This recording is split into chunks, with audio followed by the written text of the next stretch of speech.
खबर सेमरी हरचंद से। मां नर्मदा की बेटी प्रभुता व्यास नर्मदापुरम जिले के सेमरी हरचंद में चल रहे शतचंडी महायज्ञ और मानस सम्मेलन में मां नर्मदा की गोद में जन्मी प्रभुता व्यास कथावाचिका का आगमन हुआ।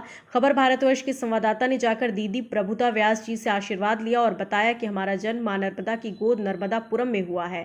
हमारे पिताजी संदलपुर के निवासी थे। हमारा बड़ा सौभाग्य है कि मेरा जन्म नर्मदापुरम में हुआ है। वहाँ सिद्धियां प्राप्त करने की जरूरत नहीं पड़ती, वहाँ तो स्वयं ही सिद्धियां प्राप्त हो जाती हैं। बड़े बड़े ऋषि मुनियों ने भी यहाँ आकर तपस्या की है और भगवान राम ने भी आकर यहाँ तपस्या की है। ऐसी मां नर्मदा की गोद में हमारा जन्म हुआ और वहीं पर हमें ये सिद्धियां प्राप्त हुई। हमने 9 वर्ष की आयु से प्रवचन करना आरंभ कर दिया था। हमारे पिताजी कथावाचक थे, वो 18 पुराण के ज्ञाता थे और ज्योतिषाचार्य थे। हम उन्हीं के सानिध्य में रहकर सीखे हैं। हमारे पिताजी ने मेरे जन्म के समय ही ये भविष्यवाणी कर दी थी कि ये कन्या आगे चलकर कथावाचक बनेगी। आज उनकी वाणी सिद्ध साबित हुई। हमें नगर सेमरी हरचंद में आकर कथा कहने का सुअवसर प्राप्त हुआ। यहाँ पर अपार जनसमूह प्रवचन सुनने और यज्ञ स्थल की परिक्रमा करने के उमड़ रहा है। आज हम उपस्थित हैं सेमरी हरचंद में और आपको आज बताते हुए बहुत हर्ष हो रहा है कि हमारे सेमरी हरचंद के सतचंडी महायज्ञ में प्रभुता जी व्यास होशंगाबाद से पधारी हुई हैं और ये है ना बहुत महान हस्ती है। मैं आज आपको इनसे रूबरू कराने जा रहा हूँ। दीदी आपका परिचय देंगे? जी, श्री राधे। बोलिए श्री वृंदावन बिहारी लाल की जय।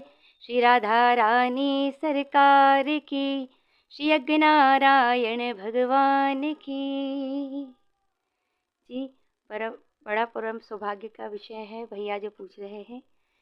अपना नाम और हस्ती तो कौन बता सकता है, परमात्मा ही नाम और रूप देने वाला है। वैसे तो माँ नर्मदा की गोद में हमारा जन्म हुआ है। होशंगाबाद, माँ नर्मदापुरम होशंगाबाद हमारा जन्म स्थली है।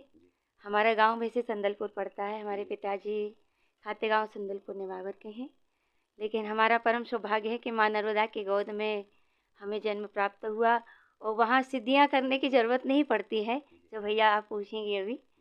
वहाँ तो स्वयं ही सिद्धियाँ प्राप्त हो जाती है। वहाँ का हर एक घाट सिद्धि स्थली है। बड़े बड़े महापुरुष आकर, देवी देवता आकर माँ नर्मदा पर तपस्या भी कर गए हैं। प्रभु श्री राम ने भी वहाँ तपस्या करी है और अनेक देव शक्तियाँ वहाँ पर आकर तपस्या करती हैं।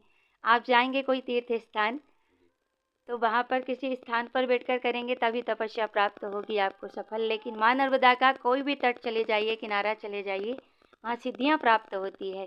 ऐसी माँ नर्मदा की गोद में हमारा जन्म हुआ है और वहीं पर ये सब हमें सिद्धियाँ प्राप्त हुई हैं। जी, मैं आपसे पूछना चाह रहा हूँ कि जो आप धारा प्रवाह प्रवचन देती हैं, श्रोताओं को एक लय में बांधे रखती हैं, उसके बारे में मेरे को बताएंगी? ये तो परमात्मा की शरण में जो आ जाता है वो उसकी धारा में वो बहा लेते हैं। जो सबित आबास रनाई तो रखियो तात प्राण की नाई। राम नाम की निर्मल धारा नहाई नहाई नर उतर ही पारा। बस एक बार उनकी शरण में आने की देर है, फिर कहीं जाने की ज़रूरत नहीं पड़ती है। बस वही बहा देता है उस गंगा में। और भाव से सुनते हैं तो उसके बाद, भाव से सुनने के बाद भगवान ही अपनी ओर खींच लेता है भक्त को और श्रोता को भी। तो उसके कारण ही बस ये भगवान ही बना की कृपा ना हो तो कुछ नहीं हो सकता। ऐसे भगवान की ही कृपा है और यहाँ हमें भी शुभ अवसर प्राप्त हुआ अपनी वाणी सुनने का। यज्ञ में इतनी सुंदर परिक्रमाएं चल रही हैं और यज्ञ के विषय में, परिक्रमा के विषय में कुछ कहना चाहेंगे कि यज्ञ की एक परिक्रमा भी कर ली जाए आप तो वो अश्वमेध यज्ञ के समान महापुरुष बताया करते हैं। अगर गुरु के मंत्र से जाप किया जाए और फिर परिक्रमा लगाई जाए तो आपको दिव्य ज्ञान की प्राप्ति हो जाती है। अगर कोई जो से लेकर के परिक्रमा करता है यज्ञ की तो उसे अपार यश की प्राप्ति भी हो जाती है। कोई द्रव्य से करता है तो उसे अपार लक्ष्मी की प्राप्ति हो जाती है। फलों से जो अगर माँ जगदम्बा के इस प्रांगण की परिक्रमा करता है यज्ञशाला की तो उसे पुत्र रत्न की भी प्राप्ति हो जाती है।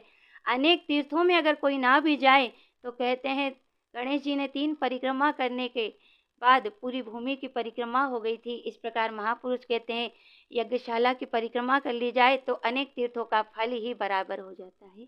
ऐसी महान यज्ञ की परिक्रमा का फल है। अपने शहर, अपने प्रदेश की ताज़ा खबरों के लिए लाइक करें, शेयर करें, सब्सक्राइब करें और हाँ, बेल आइकन दबाना ना भूलें, क्योंकि खबर हमारी, फैसला जनतंत्र का।